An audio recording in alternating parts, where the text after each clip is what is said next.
सीधे आपको मोहाली लिए चलेंगे, जहां अरविंद केजरीवाल क्या कुछ कह रहे हैं, सुनाते हैं आपको। इत्तेफाक देखिए, उस टाइम क्या पता नहीं था कि इस मुकाम तक पहुंचेंगे।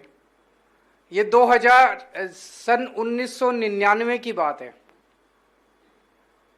मेरे को आज भी तारीख याद है, 29 दिसंबर सन 1999 को उस वेबसाइट पे पहला वॉलंटियर का रजिस्ट्रेशन करने वाले मनीष सिसोदिया थे। सबसे पहले पता नहीं इनके पास लिंक कैसे पहुंचा, मेरे पास तो उस वेबसाइट को पॉपुलराइज करने के लिए भी पैसे नहीं थे, एडवर्टाइज करने के भी पैसे नहीं थे। तो उस पे मनीष सिसोदिया ने रजिस्टर किया कि मैं वॉलंटियर बनना चाहता हूं। मैं भी बड़ा खुश हो गया, एक आदमी तो फंसा। तो इन्होंने अपना एड्रेस वगैरह भी लिखा था। वहां शकूर बस्ती में, ये जी न्यूज में काम किया करते थे, शकरपुर में काम करते थे। तो इन्होंने एड्रेस लिखा था, तो मैं इनके घर पहुंचा। भाई पहला वॉलंटियर आया है मेरा। तो मैं इनके घर पहुंचा। इनका ऊपर छत के ऊपर एक छोटे से कमरे में एक छोटा सा कमरा था, उसी के अंदर, कमरे के अंदर ही किचन थी, और छत के दूसरे कोने में एक इनका टॉयलेट था। बस वही इनका घर था, वहां रहते थे ये। तो छत पे बैठ के उस दिन आसमान के नीचे हम दोनों ने काफी चर्चा की। फिर दिल्ली की, फिर मैंने इनकम टैक्स से बहुत लंबी छुट्टी ले ली। 2-3 साल छुट्टी के बाद फिर मैंने इस्तीफा दे दिया इनकम टैक्स से। 10 साल तक दिल्ली की झुग्गियों के अंदर हमने काम किया। हमारा बैकग्राउंड, मैं एक मिडिल क्लास परिवार से आता था, मनीष एक मिडिल क्लास परिवार से आते थे।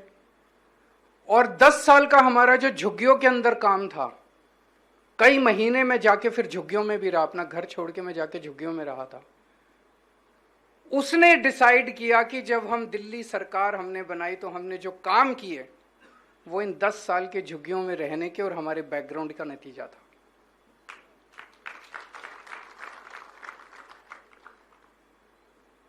झुग्गियों के अंदर हमने देखा कि किस तरह से सरकारी स्कूल का बुरा हाल है। झुग्गियों के अंदर जितने सरकारी स्कूल थे, बेड़ा गर्क था उनका। कुछ नहीं था स्कूलों में, ना डेस्क थे, ना ब्लैक बोर्ड थे, बच्चे पढ़ते नहीं थे, बाउंड्री वॉल नहीं थी, बच्चे आते थे खेलते रहते थे, टीचर पढ़ाते नहीं थे। बहुत ही बुरा हाल था, कोई भविष्य नहीं था बच्चों का। माँ बाप बहुत गरीब थे, प्राइवेट में भेज नहीं सकते थे। थोड़े दिन बच्चों को स्कूल भेजते थे, फिर माँ बाप को लगता था स्कूल भेज के क्या करेंगे, खराब हो रहा है, इसको काम में ही लगा लो।